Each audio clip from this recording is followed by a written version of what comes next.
สบายดีสำหรับผู้สนใจเนาะระบบเกี่ยวกับ Python หาจุดเข้าที่แบบปลายไส้ทางระบบ EcoStar ของเราเนาะให้เซาระบบเนาะช่วงนี้สิ้นปีแล้วเนาะให้เซารายปีเนาะโปรโมชั่นลด50%เนาะอยากสอบถามรายละเอียดจากการใช้งานสามารถคลิกหาอาจารย์ได้เนาะค่าเซา50%เนาะลดท้ายปีนี้เนาะหลักการใช้งานก็คือเนาะเลยเส้นเขากับบายเนาะเซลล์บายเซลล์ตามสัญญาณเนาะแล้วก็จะมีสัญญาณแจ้งเตือนผ่านมือถือของเขาเรียลไทม์เลยเนาะเมื่อมีสัญญาณเกิดขึ้นตัวนี้สัญญาณเซลล์มันก็จะฟ้องขึ้นมาเนี่ยสัญญาณเซลล์ก็จะฟ้องขึ้นมาแบบนี้สัญญาณเซลล์ฟ้องขึ้นมาแบบนี้เขาสามารถเข้าออเดอร์เซลล์เนาะเก็บกำไรปลายไซได้เลยเนาะการได้เทรดรูปแบบอินดิเคเตอร์ตัวนี้ก็คือการเทรดแบบ scalping คือการเก็บสั้นการเก็บสั้นเข้าใจด้วยการเก็บสั้นโมเมนต์เก็บยาวก็คือการเทรดแบบปลายแสกเพื่อเก็บกำไรแบบโวลุ่มเลยเส้นเราถึงมีโอกาสเซลล์เนาะเลยเส้นออกมาการเข้าออเดอร์ก็คือเมื่อให้มีสัญญาณกลับตัวที่ชัดเจนแพคชั่นชัดเจนเนาะหนึ่งการกลับตัวขึ้นมาสองสัญญาณบายขึ้นมาเราสามารถเข้าออเดอร์จุดนี้ได้เลยหมายความว่าโอกาสที่จะขึ้นไปในสูงเนาะเราสามารถทำกำไรได้อย่าลืม5การเราออกออเดอร์1ออเดอร์ละให้เราตั้ง SL การกำไรไว้ทุกเวลาตลอดที่เขาเข้าออเดอร์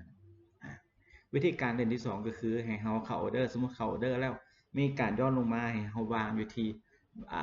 บายลิมิตเนาะบายลิมิตใส่อาจจะเป็น5ไม้บอกสิบายลิมิตบายลิมิตบายลิมิตมันย่อขึ้นมาเกาะราคามาย่อขึ้นไปเนาะเขาก็ปิดกำไรตามที่เขาตั้งเอาไว้เนาะตัวนี้การเก็บกำไรแบบปลายไส้เนาะวิธีการเห็นง่ายมีแต่บายเซลบายเซลบายเซลบายเซลเนาะตามระบบเนาะแต่ว่าคันว่าอยู่กลางกรอบนี่แนะนำบอให้เทรดเนาะบอให้เทรดเนาะมีแต่รอเนาะรอจนกว่าจะเลยกรอบนี้ขึ้นมาเนาะเขาจึงจะบายได้เนาะให้คอนเฟิร์มก่อนเนาะให้คอนเฟิร์มคันอยู่ในกรอบนี้ให้เขาห้ามเซลล์เด็ดขาดเนาะโอกาสที่เขาจะแพ้ในตลาดในสูงนะเพราะว่าในหลักการระบบตัวนี้ก็คือการเทรดแบบ scalping เนาะการเทรดสั้นแบบนี้บายเนาะเซลล์นี่เนาะก็บายมาขึ้นไปเซลล์นี่บายคันขึ้นมาแบบนี้เนาะเขาสังเกตที่2ก็คือมันจะมีจุดกลับตัวนี้ถ้ามีจุดกลับตัวเกิดขึ้นเขากด order sell ตัวนี้ได้เลยเซลล์นี่บายนี่บายเซลล์บายเซลล์บายเซลล์ตามระบบเขาสามารถเบิ้งในมือถือได้เลยเนาะเบิ้งในมือถือได้เลยมันก็จะมีวันมื้อนี้ตลาดเปิดเดลี่เนาะอันนี้ตลาดเปิดนะมื้อนี้ตลาดเปิดเส้นตลาดเปิดเส้นสีเขียวเป็นตลาดเปิดเนาะแท่งหนึ่งแท่งมือของตลาดที่เปิดมื้อนี้เนาะตลาดเปิดหมายว่าเป็นตลาดบายนี่บายก็จะเป็นแท่งสีเขียวเนาะคันเซลมันจะเป็นแท่งแดงลงมาอันนี้มันราคาที่อยู่ในแท่งออเดอร์ที่ปรากฏขึ้นแต่เมื่อเราจะรู้ว่าทิศทางของตลาดไปทางใดก็คือว่าเดลี่เนี่ยแท่งตลาดที่เปิด6 โมงเช้ามันก็จะขึ้นมาให้เรารู้ว่าทิศทางตลาดไปทางใดเราสามารถเทรดแบบนี้ก็ได้เทรดตามโวลุ่มของตลาดก็ได้เป็นอย่างนั้นหรือว่าเขาจะเทรดตามไพร์แอคชั่นหรือเทรดแบบปลายไส้เนาะเก็บอยู่ประมาณ100 จุด200 จุดตามที่เขาตั้งเอาไว้เป็นอย่างนั้นโอเคขั้นอยากให้คอนเฟิร์มเนาะก็คือเขาต้องเทรดตามจุดกับตัวนะจุดกับตัวมันจะมีจุดกับตัวเกิดขึ้นเราเบิ่งจุดกับตัวแล้วจากนั้นเราจึงเข้าออเดอร์ได้เลยจุดออเดอร์บายออเดอร์เซลออเดอร์บายออเดอร์เซลตามที่เราตั้งเอาไว้เนาะเห็นไหมจุดนี้มันบอกจุดบายอันนี้จุดบายมาขึ้นมาไล่ขึ้นมาเลยอันนี้จุดเซลล์มาเซลล์นี่มา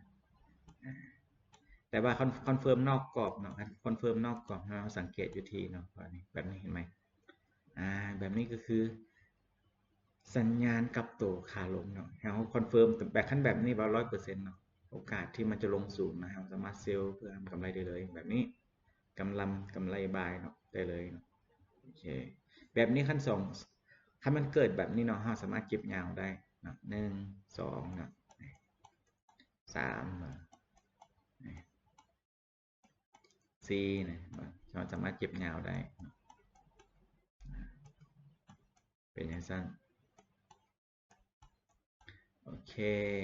สำหรับผู้สนใจก็ทักหาอาจารย์ได้เนาะส่วนโปรโมชั่นลด 50% เนาะโอเคขอบใจ